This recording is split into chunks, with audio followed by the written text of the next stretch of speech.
Jullie zijn vanmorgen op de school geweest. Hoe hebben jullie dat ervaren? Heel verdrietig. De mensen zijn nog steeds in shock. Het is gewoon ook niet te bevatten wat er gebeurd is. Maar we zagen ook dat de mensen er wel zijn voor elkaar. Veel steun hebben aan elkaar en dat is belangrijk nu.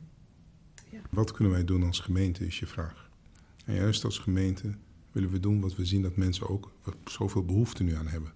Om elkaar heen staan, elkaar vasthouden, naar elkaar luisteren. Iedereen heeft zijn eigen manier van omgaan met verdriet. De een wil praten, de ander wil stilte. En we hebben al die varianten vanochtend ook gezien. En het gaat er met name om dat je elkaar ruimte geeft, ook privacy geeft, om dit een plek te geven en te kunnen verwerken. Wij als gemeente ondersteunen het, zijn daar, praten met de mensen, willen ook zorgen dragen dat er goede informatieuitwisseling is. We luisteren naar het nabestaanden en het schoolbestuur. Als die ons aangeven van we willen op deze manier het herdenken, dan zullen wij ook meteen meewerken en meedenken daarin. Dat is wat we nu doen. Is daar dan ook al over gesproken, over een herdenking, of is dat nog te vroeg? Op dit moment is het heel vroeg. Ik zie allerlei mooie initiatieven vanuit de samenleving. En juist, wij werken voor de samenleving. Wij zijn één met de samenleving en we zien de kracht ook van de samenleving. En dat is mooi. Dat kan ik alleen maar roemen.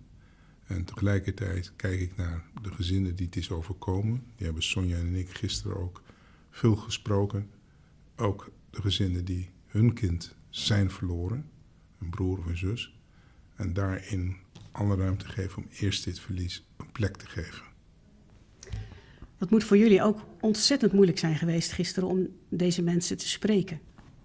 Ja, dat is zo in en ins verdrietig. En menselijk verdrietig. Dat raakt iedereen. Ja.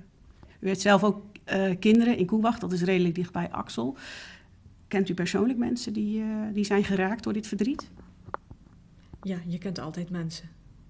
Axel is een kleine gemeenschap, Koewacht ligt daar vlakbij. Dat is... het komt dichtbij, zoiets. Mensen willen iets doen, hè, als er zoiets ergs gebeurt. Om hun medeleven te tonen of om iets te betekenen. Wat kunnen ze doen?